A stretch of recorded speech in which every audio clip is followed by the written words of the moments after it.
Antony Yoffa, welcome to Stateline. As president of the great Finke Desert Race, it's near Alice Springs, you've had a lifelong love of motorsports. What draws you to it? I was roped into the Finke Desert Race 30 odd years ago by my brother-in-law, who we both had motorbikes. He said, would you like to race Finke? Now he's 20 years younger than me. And I said, why not give it a crack? You've been running Finke since 2002 as president.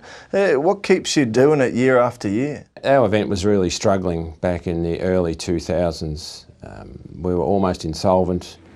We had mostly competitors from Alice Springs, very few interstaters, virtually no money in the bank, and not a high profile. And in order to save the event and grow it, we started to get the message out that, you know, the territory is open, the Finke Desert Race is open for interstate riders, in particular, we're targeting riders, and we turned the Titanic. So we've now gone from 25% interstaters and 75% locals to now 90% interstaters. Let's talk about numbers at Finke. They were down last year. How are they looking in 2024? So we've had a decline from 2022 by 20% and now another 30% this year.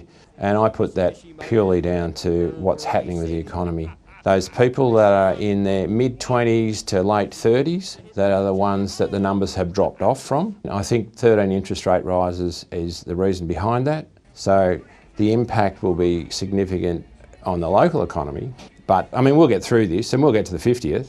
The challenge for us is what happens in the 51st year. What kind of impact is crime and indeed the media's reporting of crime having on attendance numbers to the race? We had a considerable number of riders saying, we're not going to bring the family this year, we're just going to come ourselves.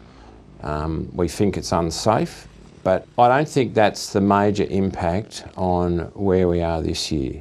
Sure, the town has its problems, but we're not going to let the crime issues stand in the way of a highly successful event. There are obvious concerns about safety raised when there was a death of a spectator at the event in 2021. What changes have taken place and how do you think crowds and attendance to Finke has been impacted by that? The spectator attendance hasn't been impacted. There's still, we estimate 10 to 12,000 spectators that camp along the 223 kilometre track. The feedback that we're hearing from car drivers is that with the changes to the spectating rules, a minimum 30 metre distance, and over some of the dunes and rises it's out to 50 metres back, is that they feel more confident. Some spectators don't like it. They're used to standing a lot closer, or some of their key vantage points are now roped off, but that's the price you pay to keep the race going.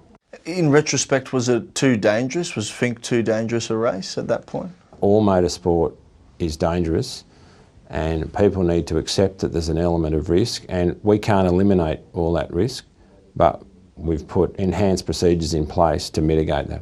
The 50th anniversary of the Finke Desert Race is coming up in 2026. How hard is that to believe considering where it all began? I mean, the genesis of this was three people sitting around a table in 1975 to come up with the idea of the there and back enduro. As that first event drew nearer, I think the committee at the time thought this could grow. So from 56 competitors back then, we've gone to over 1,000 competitors in years gone by. Antony Yoffa, thank you so much for joining Stateline. Good on you, Myles. It's been a pleasure.